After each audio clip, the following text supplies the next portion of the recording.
2012. To debate on the motion that this House believes that corrupt politicians once publicly exposed to the misdoings should be barred from taking part in national elections. WSDC is a unique style of debating, right? And you guys have your teammates watching you, so there should not be any communication of any sort except for kind signals from your teammates. There's a huge audience behind me. I request everyone not to clap, not to move out of the room, get into the room in the middle of a speech. Then you will be hampering the speaker on the floor. Only do that once the speech is over and there's a gap between two speeches. So without further ado, in this debate between MAD and MLIS, I call on the first speaker from proposition. Here.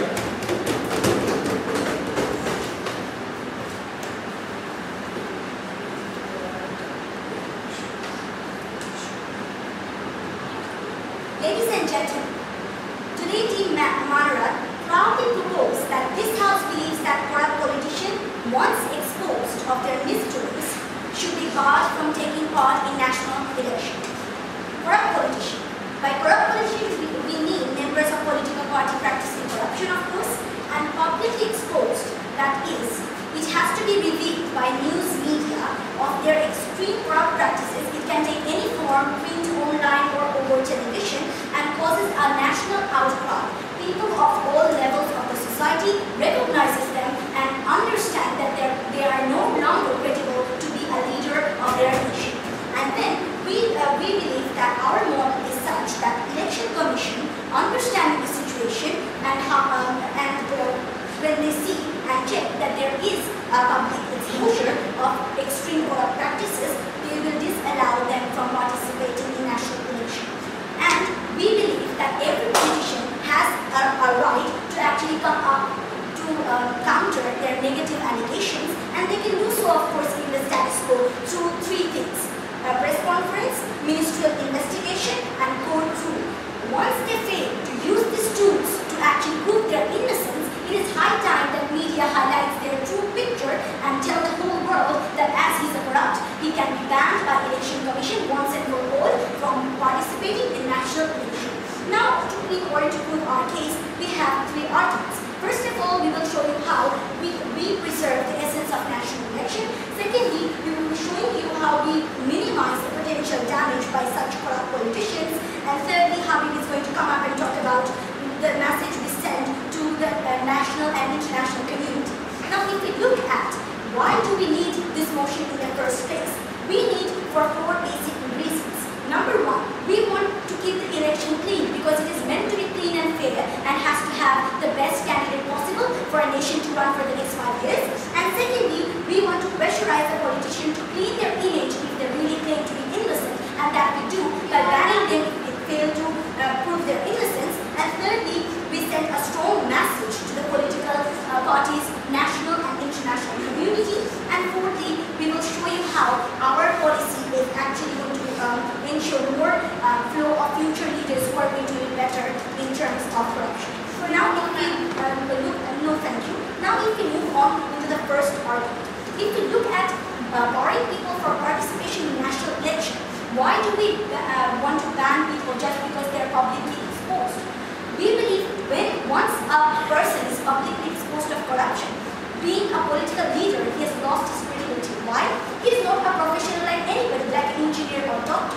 He has a more superior responsibility as a person who is going to serve the country in a more holistic fashion. He is not going to make a profit for one company. He is going to make policies and take crucial decisions for the whole of the nation for a number of years. That means that in order to secure the well-being and preserve the very essence of national election, we need to take a stand to prevent them from participating. Because a national election, what is philosophy in nature? If you look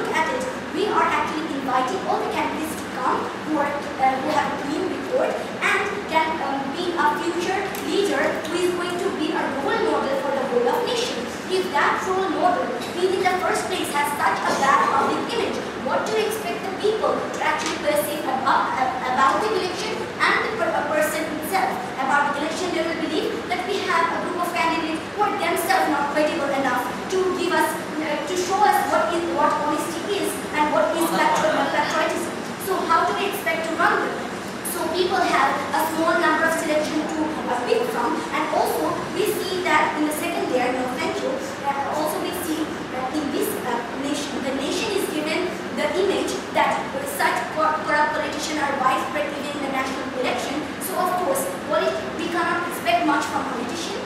Once they're selected, they're not going to be of much sort. And so moving on into the second argument, how do we minimize the loss? But before that, yes. Please explain to us how your system is any different from a public trial and how it is more efficient. First, you have to understand that corrupt politician and corruption itself is widespread in countries where a trial and court trial takes years of time. So we are giving them the choice that the election commission, in order to ensure a clean election, an election that will actually bring welfare to the country, they are going to ban them who are publicly exposed. Because once publicly exposed, the politician have a complete freedom to come up with a press conference and attack their own negative allegation through their own reasoning, or they can initiate a ministerial investigation as well as clearly stated on the very onset of today's debate. So there is no reason why is it not justified to ban them. And also we see, no thank you, the potential damage that has to be minimized. First of all, when we allow these leaders to participate, there is a high possibility that they may come out elected. Why? Because in countries where corruption is widespread, people have a blind loyalty towards a particular party, even though they recognize that one particular politician, like Shrimupko, may be a very bad person, but they may think that since they are very much loving towards our league, they should vote for that particular party so that they can have a greater power and favor them in future. So that actually means that there is a high chance they are going to be elected. What happens when they are being elected? They actually ruin the further development. So we want to minimize the risk and never give them a chance once they are publicly exposed, and then they fail to prove their innocence. And then in the second layer we see corrupt leaders are actually supported by the political parties in status quo. We want to stop this by tagging them as corrupt politicians by the election commission, which is of course neutral. And how do we do so? In the status quo, if we look at the past events, we see, no thank you, that cases that we see in railway ministry, when he was actually alleged, he could have proved himself or carried out an investigation, but he blatantly announced that he's innocent, and that is why the case was laid down. The Prime Minister actually allowed him to take the post and still gives his salaries, preventing him from resignation. So what this shows us, that such political parties, if they are allowed and not banned from the election, they can still actually play influential roles in future development of the country and remain in ministry, despite the fact that even though they are publicly exposed. So once we ban them from national election, they will not have an opportunity to come up and pop up in such situation, and so from the very onset, we can actually prevent them from having much influence in our country's policy making. So we believe that what have we shown you in today's debate? First of all, we believe that public image is a very important thing. That is why we take it as a criteria to actually ban someone from national election.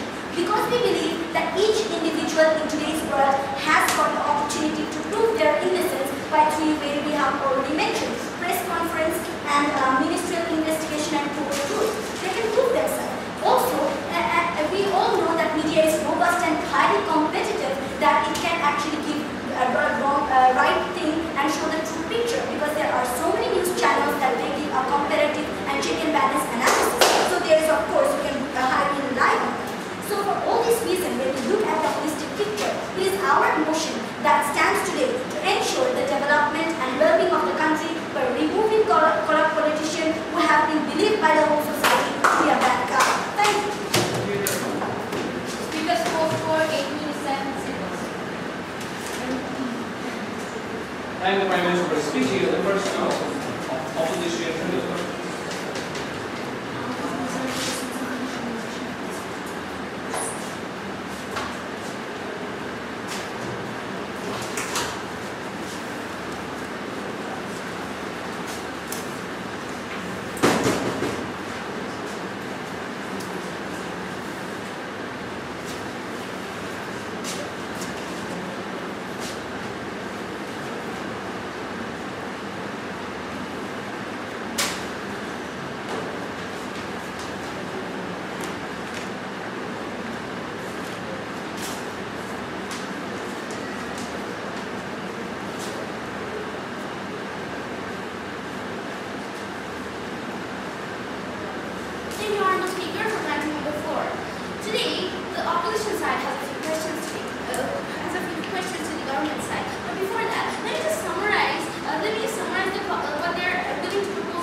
to counter these particular allegations, and after that we're going to see that whether they're innocent or not. Our question is, what guarantee? Their main argument over here, this main point is to carry out a clean election, right? Our question is, where's the guarantee that this whole process is going to be clean, sir? They have not come up with anything.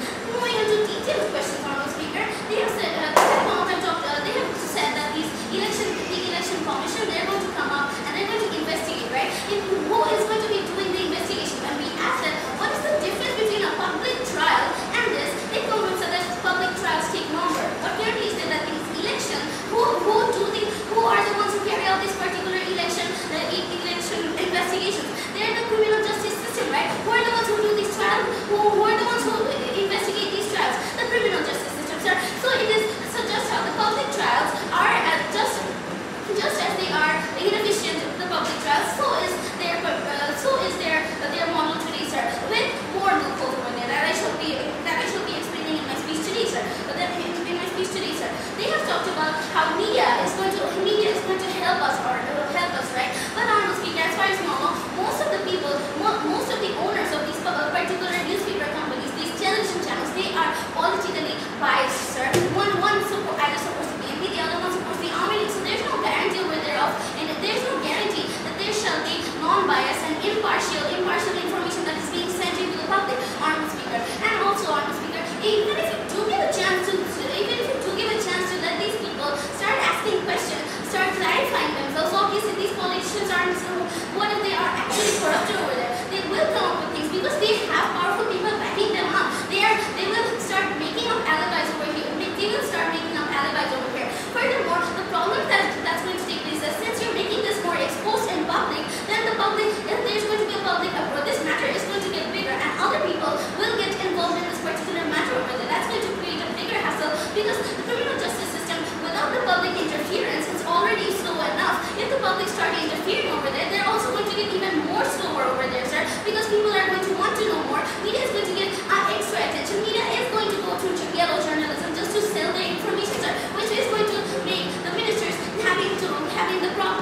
which is going to make the ministers need to explain more. Hence, Honorable Speaker, and as well, another question there is that what guarantee do they have that these particular explanations are going to be true? Are they going to conduct another research? We don't think so. That is possible in the feasible time, Honorable Speaker, because by the time they're going to be done, the whole elections processes are going to be over, sir.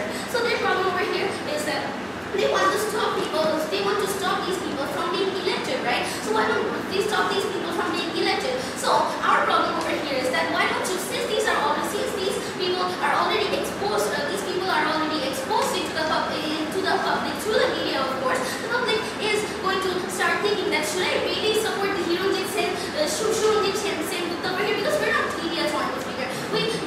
Yes, we are inclined to the Army party, but we are not stupid enough to vote for that particular minister over there, because they're here during in public. His name is exposed, Honorable Speaker, and we believe that once you're a corrupted person, no matter how many press conferences you do, we would not believe you. That is the case. That is the harsh world of politics, Honorable Speaker. So now that I've bashed their case and shown them so many flaws and questions that they have to answer, let me just talk about, Honorable Speaker, let me just go to my constructive. That is the unfairness that's in a moment, sir, the unfairness that's going to be taken on the politicians. And secondly, my second thing shall be talking about the detrimental effects of this motion. But before that, sir, don't you think the system is much more better now at the world of fast internet and different media from different world? Yes, sir. At the world of fast internet, right? In this world of fast internet where information spreads, right? If I say that I'm pregnant right now, and some internet website, it is going to be easy to just state that I am having Barack Obama's child over there. And the people, it goes so out of hand that there's no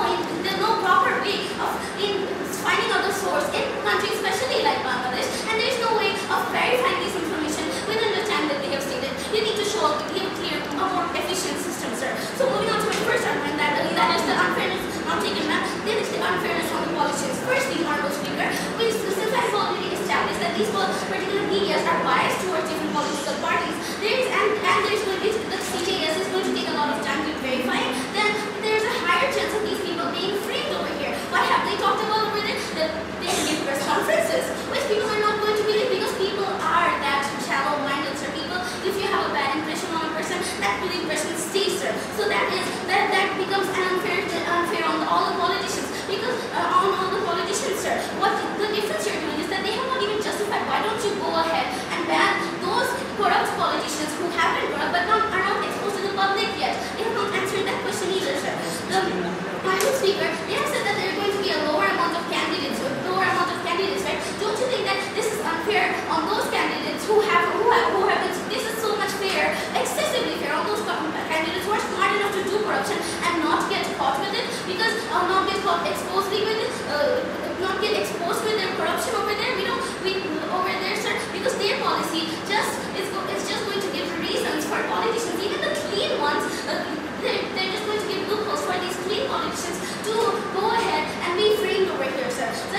problem over here, is that the criminal justice system in their case to the status quo producer. What are they talking about? What kind of criminal justice system? One that is supporting the Army League right now, that's under the Army League right now, because apparently the police are obviously going to be one-sided towards the Army League leaders, right? The police are going to be are going to try and fake the BNP parties first, and then they're going to talk about the Army League, something that they have not even clarified yet. We have so many questions in their side of the house, and we have so many problems with this current status quo, because Honorable Speaker, what do we see? Politicians would be framed, information will not be verified.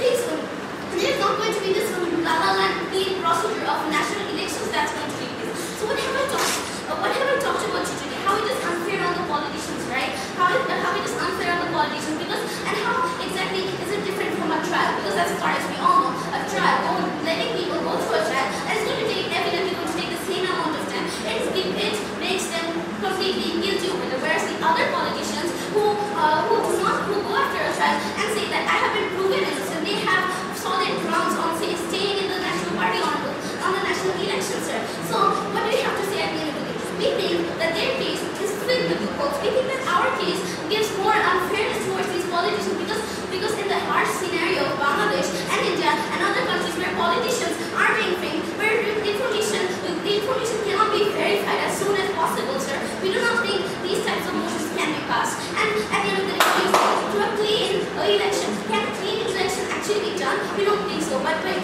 is there going to be unfairness imposed on these politicians? Yes, we do. And on these points, we stand in this house today. Thank you. You guys vote for it.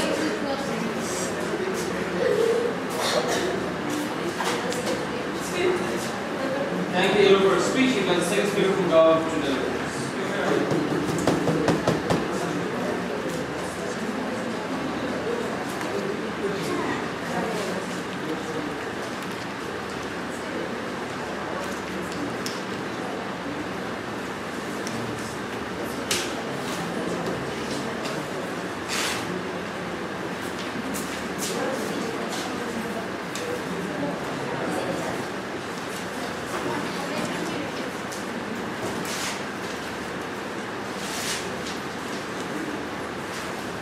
Ladies and gentlemen, welcome back to the House. Now, number one assumption. They have assumed that all these voters are prudent enough in order to understand which is the best thing legitimate. They have said that if Suranjit Sengupta is accused of corruption, we would so be wise enough in order to not vote in legitimate. We believe this is completely wrong. There are diverse voters. There are voters whose parents and grandparents have been voting Awami League, and they will keep on voting Awami League even if Awami League decides to cause an Armageddon in the country, legitimate. This we believe is the very concept of voting, and prudence of voters does not always work here. So what does we stand for? We, in the very first place, eliminate these political leaders who are assumed to be free for legitimate participation in election. Thus, we ensure the election process is fair at the very first place, legitimate. We also, moreover, legitimate, we believe that such like vote starvation will never occur. So we need to go for an affirmative action. We need to ban him in the very first place. We need to bar him from taking part in the election, legitimate. This was, we believe, should be the stand, legitimate. More importantly, they have also came up to talk about public trial, legitimate. We believe that these politicians have strong invisible hands, legitimate, by which sooner or later they manage to get out of accusation, legitimate. So we need to go to an extreme measure, legitimate. We need to ensure that they cannot participate in the very first place, because even if you do accuse them in a public trial, legitimate, sooner or later they will come out. So we need to go for a permanent action, which we are doing, legitimate. They have also even talked about, look, you are being biased. Why biased? Because you are only barring those political leaders from engaging in the election whose misdoings are publicly exposed, and not those who are engaging in corruption under the cover, legitimate. We believe, number one, once you do so, once you bar this occurs only when gross misdoings, when corruption is done to such an extent, legitimate, which deserves public attention. When corruption goes to such an extent, legitimate, we believe this is more vulnerable to exposure. So number one, we believe these politicians have been engaged in the most largest and rampant scale of corruption. Number two, even if those who are doing corruption under the cover, who are doing it stealthily, they will also receive a strong message that yes, my turn comes up next. They will also learn that if I keep on doing this and my corruption enlarges to such an extent, I will also be prone to exposure, legitimate. This is what we believe. This ensures that only the best leaders are participating. No, thank you, ma'am. Moreover, they also came up with a question to us the credibility and validity of these television channels.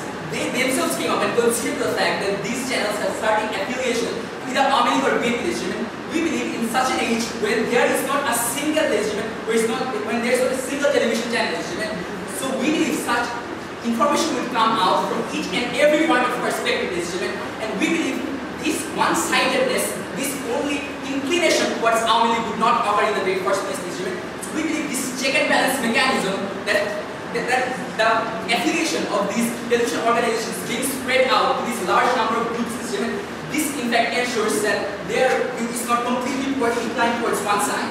Now moving onwards to my construction. What I'll be demonstrating before you, the strong message sent to stakeholders regiment. In the nation regiment, we see amidst the young generation basically a prevalent misconception that politicians is a synonymous to opportunists who abuse their power, who make misuse and abuse of their power for personal gains regiment. We believe new generations tend to think of these politicians in a dissatisfactory manner. We believe such black ships like Apollo and Google, they in fact, these black ships put out a wrong color to politics regiment. We believe this is fundamentally wrong. Right, sir. No, thank you, ma'am. And why is this basically occurring? This is because the participants who are engaging in corruption, and because they already have a fixed number of voters who are going to vote for them no matter what, since they come to power, the process of corruption keep on recurring, and with these wrong messages keep on being sent to these young generations. This is what we want to eliminate. We want to eliminate, no, thank you, sir. We want to demonstrate it before them that in the first place we are ensuring only the valid participants are taking place in corruption, and this is why, no, thank you, ma'am. So this is a positive message which we send to this young generation, that we are cleaning the face of politics, we are keeping away these stray dogs, ladies and gentlemen. On the second level, ladies and gentlemen, we see that once substantial step is being taken to uphold corruption, ladies and gentlemen, those others engaged will look forward to making their stand more clean, ladies and gentlemen. Why is this so? Because they would fear that their turn will be coming next. Now, in the long run, this will ensure, in a moment, ma'am, in the long run, this will ensure that the best future leaders will come up. Why? Because when these existing future leaders see that such like process of occurring, that I am permanently losing my seat, I am permanently losing my potential to engage in election if my corruption by somehow goes publicly exposed, this will in fact encourage new best leaders to come out who truly and deeply want to work for the country. Yes, ma'am. About the die-hard fans of the Army, don't you think that if you pass on a trial and convict them, it will shut them up more than a stupid CJS system, the natural electricity system that is not even verified yet? No matter how much you magnify their degree of crime, there are some people who will still keep on voting for Army, because by instinctive mechanism, they have inherent affiliation to Army. This is why we believe that by accusing Sengupta, by passing him to the CGS process, you cannot convince the public enough that Sheikh Hasina's group is bad by its very nature. You cannot convince the public that do not vote for Army because it has certain black ships in it. This we believe that even if you do pass the CGS system, it is not strong enough to ruin the entire image of the political parties. So this is why we need to go for government who in fact comes up with strong affirmative action. On the second level, think about the international community. MNCs and foreign investors who want to come into the country would first of all take into consideration the political stability of the country. Because then again, if countries like Bangladesh are prone to corruption, are prone to riots, whereby disunity occurs rampantly, thus these MNCs are much less likely to come into this country. We saw HSBC Bank shifting 0.3 million loan capital inflow from Bangladesh to Sri Lanka immediately after the Podda Bridge loan was cancelled. Why? Because such corruption of the country was magnified for wider scale engagement. So this we believe is a prime disincentive towards these foreign investors. And in the age of globalization, we cannot afford to do so, because these are our competitors who can curb down the corruption, who can in fact succeed to instill a strong image about the political climate of the country. They would get an upper hand above us, ladies and gentlemen. So how do we ensure that in the first place? We ensure that we have the fair, valid participants in the competition, out of which, ladies and gentlemen, this is something. Leader and corruption is mutually exclusive. Ladies and gentlemen, you cannot do both at the same time, ladies and gentlemen. What we believe is a leader who engages in corruption cannot be a leader in the very first place. This is the essence of the government stance. we want to ensure that those engaging in the competition are valid and their stand is clear at the very first place. So what have I demonstrated before you so far? I have demonstrated before you how the check and balance mechanism of the media already exists in order to give the different dimensions of the news. We have demonstrated before you, ladies and gentlemen, how these once these are exposed, these are gross misdoings, and how even if we move down, even if we permanently block the rights of these politicians who are engaged in gross misdoings, if we do so, we are in fact rectifying a larger circle. We are rectifying future leaders, and we are also clarifying the image of politics and also of the country. With that, we will be proud of the future. Thank you. Speaker spoke for 8 minutes 5 seconds.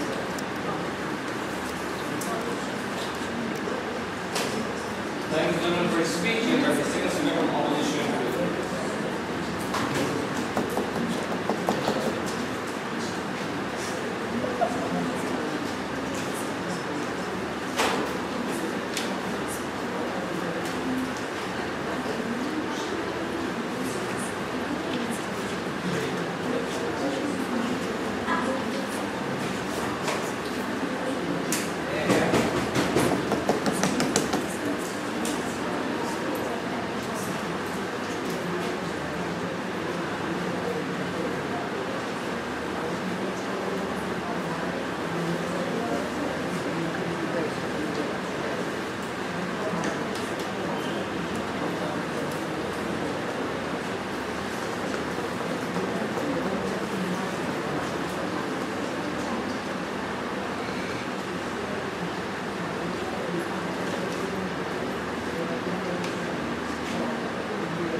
Their model is that people who do any corruption, these politicians, are going to be framed as, are going to be attacked by the media, and then they have a right to defend themselves by number one, press conferences, number two, investigations, number three, the court. That's what the first thing is, right? First thing, when they come up and talk about the court, we have to go into this law which many countries, most countries have for ages, and probably all countries, which is to say that anyone with a single bit of a criminal offense cannot stand for the national elections. So at the end of the day, they are convicted in court. If the court considers them as guilty, at the end of the day, this entire motion goes to damnation. When these people go to defend themselves by the court, when they are found guilty, they are barred completely, automatically. This motion does not even need to stand there in the first place on that ground. They don't even say that the criminal justice system is so weak that we can't really trust it. But the fact remains that the people who carry on this criminal justice system and the people who carry on the other system that they talk about are the same person, are the party in power. And what party in power would actually like to blame someone of his own side leadership? We talk about how serious the people and the politicians are in terms of the parties. An unwilling person would never ever blame another unwilling person. These backing hands, these invisible backing hands they talk about in case of trials can also turn up in case of these elections, election committees, in case of all the other scenarios. These backing hands will save them at the end of the day, regardless of whichever method that they follow. At the end of the day, they end up doing nothing. Moving on to what they refute from our side. They come on and talk about how voters who are basically, even though they understand that this particular politician is wrong, would still vote for that party. Let's think of it in this way. Let's say that 40% of these politicians, the 40% of their votes come from people who support our Medi, for example, blind. And the rest, 20%, comes from the other normal, educated people, young people in society. So the moment their misdoings are exposed in the first place, these 20% of the votes completely gets cut off. When that happens, then the rest of the 40% doesn't really help them get into power. The people, the educated mass, the new young people in the society, these people who are voting for these different parties, they support the one who hasn't done anything wrong. At the end of the day, people with a same rationality, person who loves his country, will not think about what political party his parents has actually supported. If that were the case, then we would have seen one single political party ruling forever. Because if they all followed what their fathers used to think, then that same political party would never get up from power. Because their father has always voted for that country, and these children would also vote for that particular political party. But these political parties do change. Why? Because people understand on their misdoings, people do not vote them when they find out about these misdoings. They talk about how there could be a fear factor in nature. But our question is, why not strengthen the criminal justice system itself? This will have a lot of benefits, and this will also provide us with some true justice relationship. They also talk about how youth people would not trust politicians and would not basically want to be politician critics. Firstly, the point of not trusting these politicians, exactly our point. If they do not trust them, they're not going to be voting for their nation. If they do not vote for them, these people will not come into power in the first place, regardless of whether they're hard or not nation. Then again, they talk about how publicly exposed means that they are not to be trusted anymore nation. Exactly the point people would understand at the end of the day. Even if the minority of MLIS supporters do not support them, the other people support them still, the other people, the educated mass, would not change. They talk nonsense. They talk about MNCs investing in the countries if they see whatever they want to propose this year. Our question is, in a country where politicians are punished without any trial, punished without any sort of trial or anything, punished basically just on the grounds that they have allegations against them, Chairman. Why? In what mind would an MNC would like to investigate? No answer to that. And they talk about that these misdoings must be gross misdoings if they have to be published. And we tell you that if these misdoings are really that much of a big deal, people wouldn't vote for them. People would understand. If someone is actually accused of something that big, even people who really don't understand that much, people who support Armani would really not support them anymore. Something which we haven't seen for a few days. People, even Armani fans are now saying stuff against Armani itself. Okay, moving on to our construction. Sir. Yeah, take it. So you see, even though politician is corrupt, in many cases we see people still vote for them just because of the fact that they are major stakeholders within the ruling political party. Then do we still vote for the corrupt politicians under your case? The fact is, first of all, that much of a big misdoing, people do not do it. Second of all, new people standing for the elections from those particular parties are also coming up. New people from our league are also coming up. People who simply vote for that. That's also mattering. Now, moving on to my constructors, the detrimental effects of the nation. First of all, we think that in the political arena, one major concern is framing position. To get rid of them, to strike down the possible competitors. Something which is a very widely practiced thing. We see in different countries, people basically these allegations coming from the opposite political parties to strike them down, to remove competition. Something that they have completely ignored in that entire case. And these allegations coming from these different parties at the end of the day can be used with some pre-made proof or something to frame this particular person. Something which we really do not want to see. Which is why we believe that the criminal justice system is what needs to be improved. Which is why we believe that the justice system is what we trust, what must be improved, ladies and gentlemen, which must be used to stop all these things. And what we also see is that basically, even though there are some people throwing allegations against this person, there are other people helping out, other people from their own sides helping out. Think about the case of our communications minister about graft allegations for the bridge, right? Now what happens is that the World Bank says clearly that they have sent allegations to the Prime Minister. Prime Minister denies it all because that person is simply a member of her own party. She would not want to blame anyone of her own party. She denies the fact that the allegations, the proof is there in the first place. So even if this motion is passed, what would it do if this isn't proven in the first place? What would it do if the allegations are not proven just for the fact of another powerful person in the party stopping these real facts from coming in the first place? What would it do if people get a chance to strike down their opponents, get a chance to frame other competitors in that case? And at the end of the day, these would go unverified. At the end of the day, no particular verification could exist because they themselves talk about the invisible hands which are supposed to be pushing them forward. At the end of the day, this motion has too much of a chance of backfiring back to the government itself. At the end of the day, people can be framed and a lot can happen. At the end of the day, the entire case that they give us is completely, basically, only talks about assumptions that yes, this will happen, that will happen. People will be found out, and people basically at the end of the day, they would get all the proof,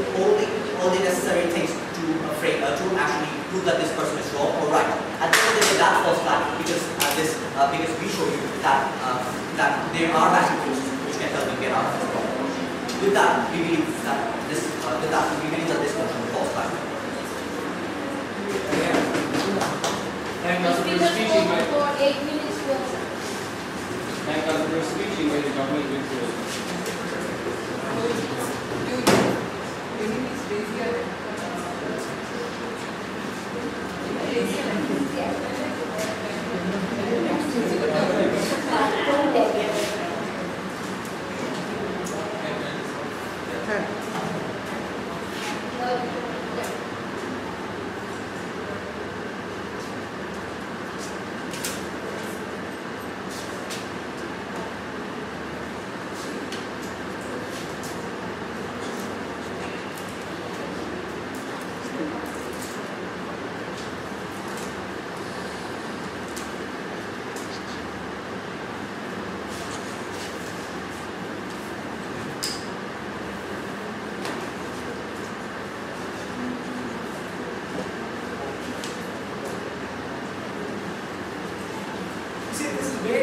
So messy, probably because they did not have proper flag post guidance. But we need to ask ourselves two major questions in this house today. Number one is whether or not there is a problem in the situation, in the status quo, because of which the government proposes such a as accused radical case. Secondly, ladies and gentlemen, is whether or not the media or the mass public, which is represented by the media, has the power to make a power shift or at least bar someone from general or national elections. Secondly, under this, ladies and gentlemen, we also need to ask ourselves whether or not it is justified and whether or not we can actually trust the decision of the media, ladies and gentlemen. Now, to the first question is whether or not there is a problem. We tell you, ladies and gentlemen, there is a problem with the criminal justice system. Because before every national election, we do see that the ECC Election Commission always ends up doing some sort of background check.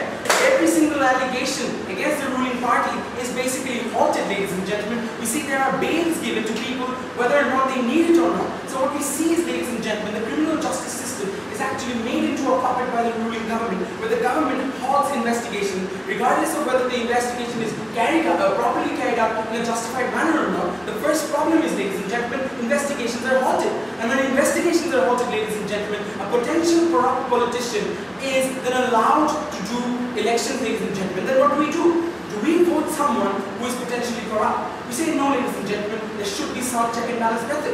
And the check and balance method, ladies and gentlemen, comes from the media. Secondly, about the media, ladies and gentlemen, what we also need to talk about is whether or not the media allegations would still work out. We say, ladies and gentlemen, the media allegations still do work out to a certain extent. Because that's how the House comes up and says, you know what, the ruling party always has a criminal justice system in their pocket. But we say, ladies and gentlemen, not necessarily. When you talk about Chonjin Chenguku, he was allowed to have a proper investigation filed against him. But he said no, and he simply stepped down of power. Why? Because of fear of the media, ladies and gentlemen. Did Abul Hussein go for a proper investigation? No. Why? Because of fear of the media, ladies and gentlemen. Media has a certain amount of power which is beyond the criminal justice system in certain cases, ladies and gentlemen. And that is where we tell you can still trust the media, ladies and gentlemen. There is a problem. The problem is these corrupt politicians are coming up back to back again and again, and there is a huge problem. Secondly, ladies and gentlemen, under this very criteria, the second speaker from that side of the House comes up and says, you know what, there are 20% of the people who are young and who think for themselves. Ladies and gentlemen, what we need to consider here is there are major politicians in every single political party. Regardless of whether they're corrupt or not, people still vote for them. Why? Because they're major stakeholders in their own political parties, ladies and gentlemen. And that is the problem. Just because he's a major stakeholder, ladies and gentlemen, just because maybe he can get a job done properly, we still will not allow people to vote for him. Why? Because we hold a higher moral ground here, ladies and gentlemen. Just because he's a major stakeholder within his own political party, people still vote for him. But we say the government's job is to do what is right. And what is right is not to allow a corrupt politician to go for national elections. That is the problem, ladies and gentlemen. And why do we not allow politicians not to go for general elections? Because politician is not just doing his own business, ladies and gentlemen, is running the entire country. It's a bigger responsibility, and that is what Sheffield talked about. And that is where we see the huge problem is, ladies and gentlemen. And therefore, since there is a problem, we need to do something drastic. Then what do? The government here comes up with the media, ladies and gentlemen. Number one, whether or not the media has the power. Secondly, even if it does have the power, do we trust the media? We tell you, ladies and gentlemen, the media actually has the power. Because the first speaker comes up and asks us, whether or not the process is going to be clean. We tell you, ladies and gentlemen, the process is absolutely going to be clean, regardless of the fact that more or less all the media are affiliated to somehow to some political party. You say, ladies and gentlemen, we talk about democracies where there are national elections. It's not just one political party. There are multiple political parties. If ETV is talking for the Army League, ladies and gentlemen, NTV will always be there to talk for the BNP, ladies and gentlemen. So there is going to be a public exposure in a clean manner, ladies and gentlemen. We see that is where counterbalancing takes place. Because there is counterbalancing, ladies and gentlemen, we do trust the media, and the media is working completely fine.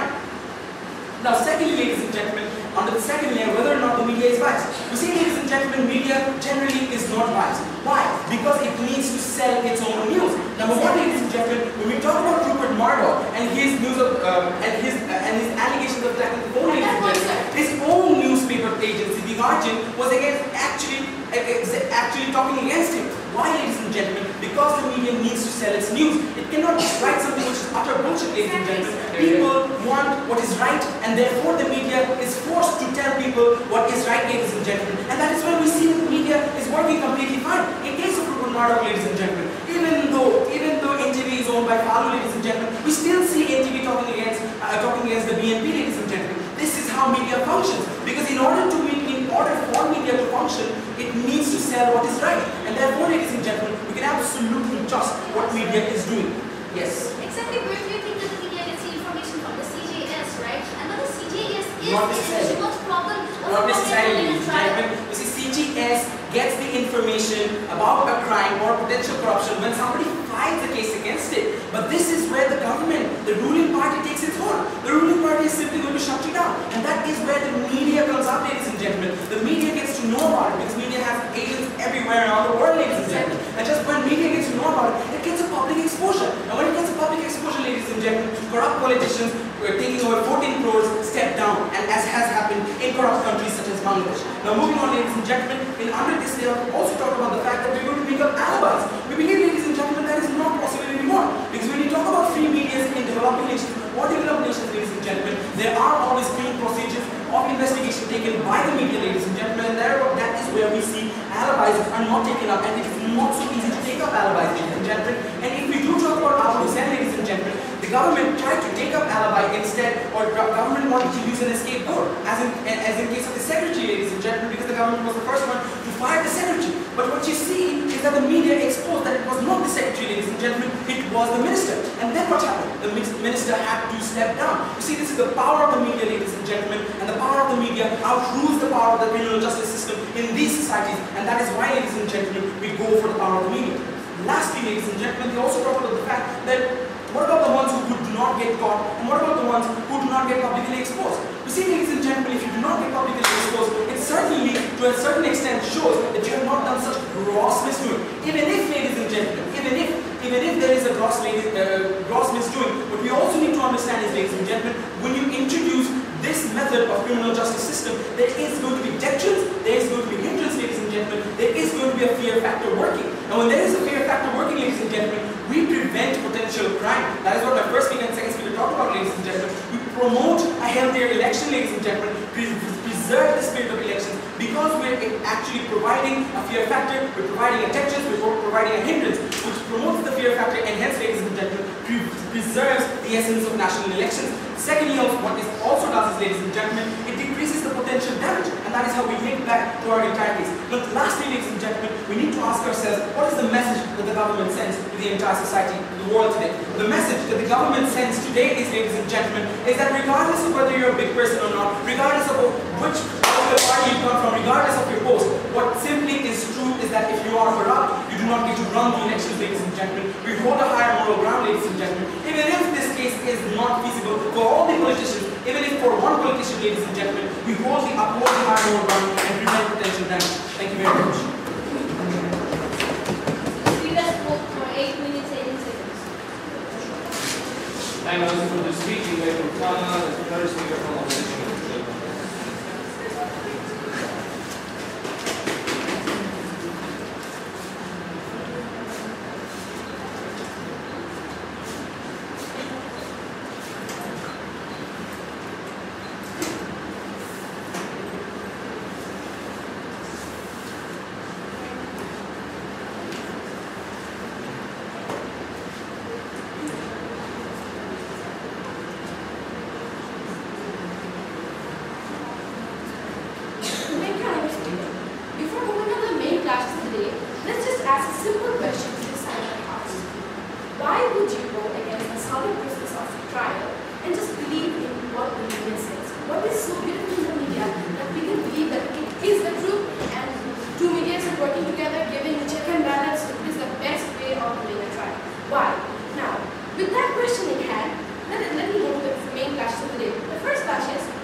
nowadays media, the people, the journalists, they do yellow journalism. Why? Because they want to sell their papers, because they want to show their documentaries more.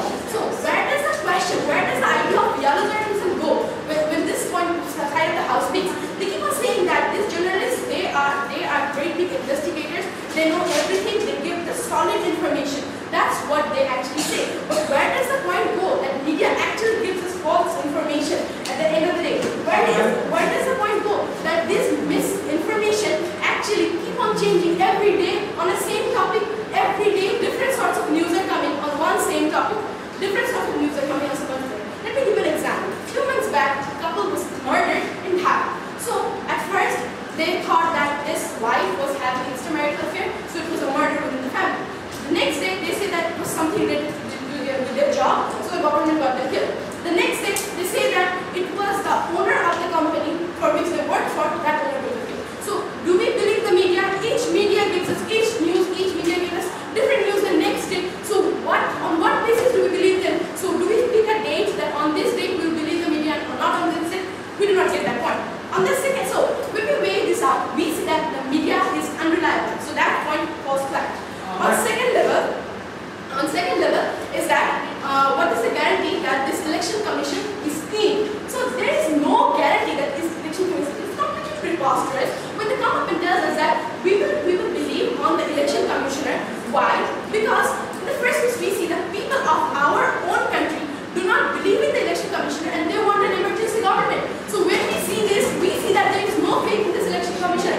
So on what basis should we trust them to just eliminate one politician from coming and competing in the election? We do not see any point coming from their side saying us who is doing this investigation. Among the election commissioner, who is there doing the investigation? There is no one. There is no one. So on that point, what do we see? We see that there is no reliable source of this information. There is no reliable person or committee who is doing this investigation. So we see that when we put this in the hand of the election commissioner, there is chaos among the country because people in the country who already do not believe in the election commissioner will never more want to believe in this big decision that they make. So on that basis also, when we compare it out, we see that the election commissioner is not giving people the decision that they want. The people cannot rely on them and the people do not want to rely on them, provided the fact that there is the police over there and there is the court over there and there is a trial over there. So when we get compare election commissioner, we see that one is falls flat in the face. On the third level, we see that we have been talking about. So this politician, like Rajinder is POI, that this politician is corrupted, and we still vote for him. Why? And what's so on? But the first point that they missed is that when a politician is corrupted and it has been proven that means he is convicted, then it is in the constitution out there that person cannot compete in an election. So that POI, those questions do not stand in the state because when they are corrupted, they do not have a chance to come in there. So that is why we believe that the questions they have been coming up and saying that this person is corrupted, but he is still there, he is never moving, and we are still voting for him. Those points do not stand because if that person is corrupted, that person is not there to compete in that election. So on that point, we see that the question of corrupted people also fall flat on their face. Now, before moving on to the second clash, before moving on to the second clash, the problem that was they kept asking us question that Suranjit Singh Gupta did not ask for a trial and he just stepped out of power. No sir, that's a false information. Suranjit Singh Gupta's crime was actually went into a trial. There were investigations and in the court it was declared that he was not guilty. He did not commit a crime and that is why he came back into election and that is why he's still out there talking in the press conference. And now, before moving on to the next class, yes sir? Same thing. See, you tell me, in a situation where we all know that a certain person is a huge stakeholder in a political party and no properly exposed corruption cases have been solved because it has been vaulted by the ruling party, we still vote for that person. Why? That is morally wrong. Alright sir. Now, for this person who is so scary, a big monster and no one wants to go towards him, forgetting the fact that during the emergency government regime, even our current Prime Minister and the main opposition leader was in jail, so no one's scared of them. Everyone is scared of the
us that. So the brilliantly flat-posted points of their site actually gave us the idea that everyone should focus on the media, not on the trial, nothing. Media and the public are the best people ever, so just focus on them. So with that, each without points and then the clash on our side, we believe that this should not be done.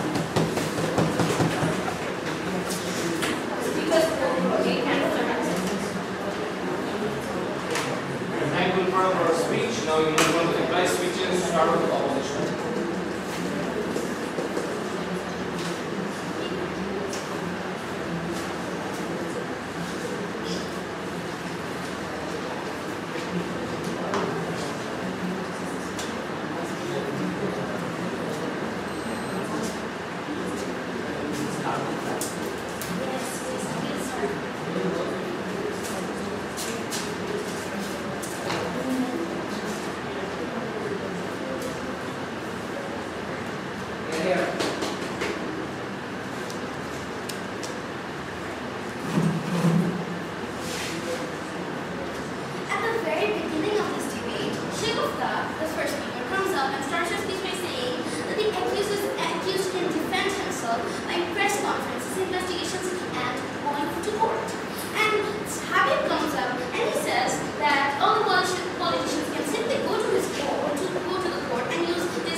Has a huge problem that has been taking place in society even now. This yellow journalism. Do they have a guarantee that these information? Yes, the media. Maybe the media is.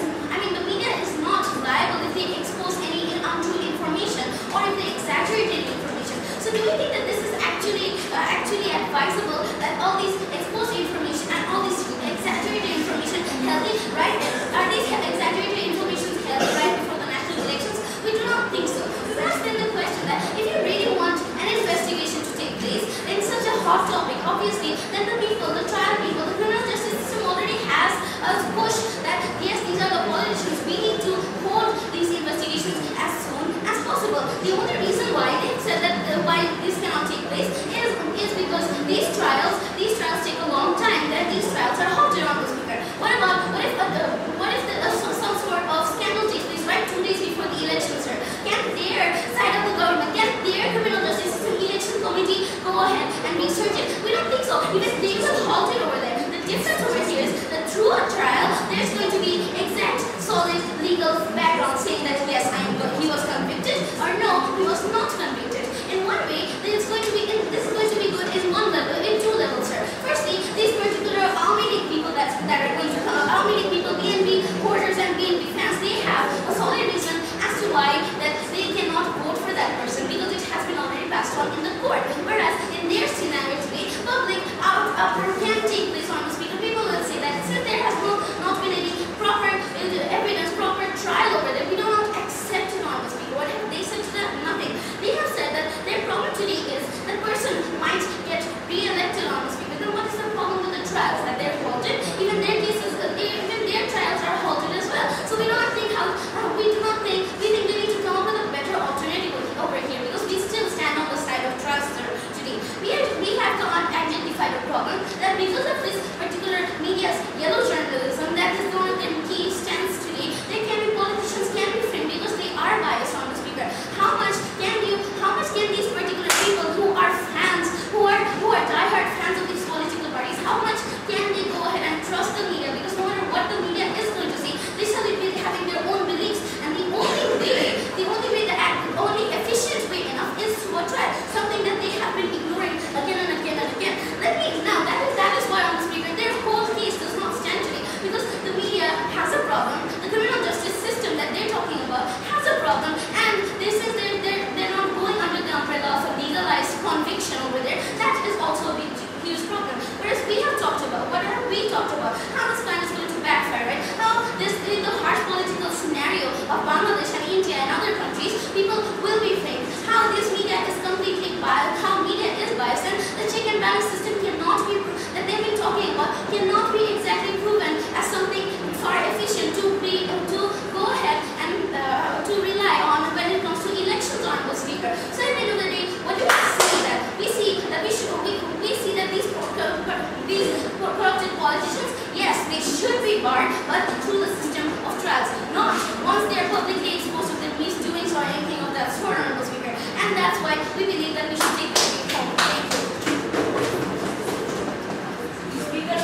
either for speech, invite the government with speaker or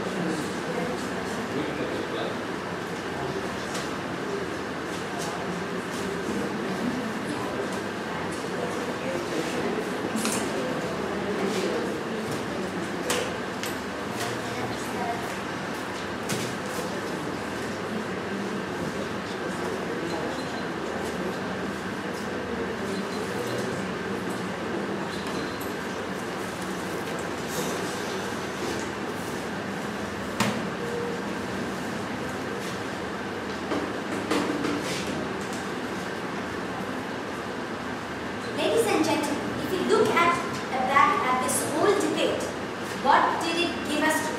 First of all, if you look at the issues one by one, is there a problem? We say yes.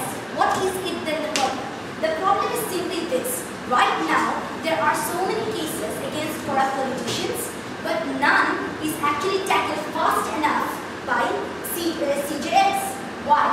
Because first of all, this type of investigations are halted by abusing the power that this type of ruling party or the parties to which the politicians belong are actually handling the smooth flow of investigation. So it is the media that has always played the role in actually facilitating the catching of these corrupt politicians. Now, we have given you the example of Abul Hussain, and also Rupert Murdoch. All these things, we come to the same conclusion that it is the media that can first highlight that corruption has occurred, and second, bring down to a point where there is a national outcry and then initiate an investigation. How does it do so?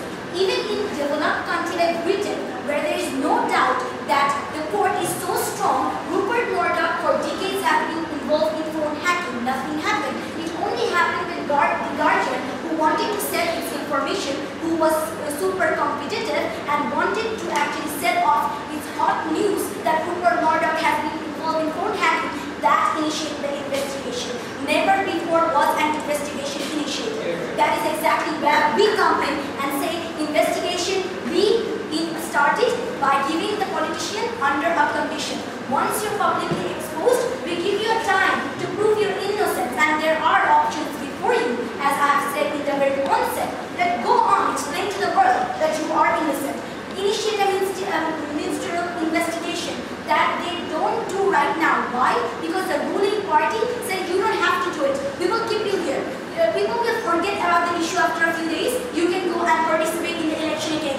We stop it and ban them for life because we want to reduce the damage and we want to bring in the essence of national election. These things aren't ensured by them. They never countered our point when we wanted to preserve the essence of election, when we wanted to minimize the damage that the corrupt politician can do in future, when we wanted to preserve the public image in the international community, which will ensure that people give us our deserved and desired loans, helps, and also foreign investment. These were never tackled by them. They kept on calling on and trying to keep on assuming that somehow the trials would work, where they gave us no substantial example of where it actually went successful, where we repeatedly told you that it has been halted, even though we know that there has been 1,000 cases against the two big shot political leaders, Hasina and Khaleda Zia.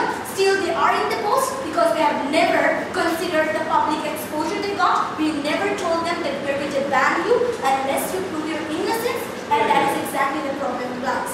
So what have we seen when we weigh the two cases? Firstly, we came up and told you that on the stand of moral high ground, we need to ban them, and secondly, we told you that we need to minimize the risk, and thirdly, we told you we need to send a strong message to national and international community. What did they tell us? They only tell us that it's unfair that you ban a politician. We say no, politicians are not like other professionals, that they only care about a company that will matter to them. It is an entire country where entire population is a stakeholder. You cannot just leave it to them and take the risk. There, they have no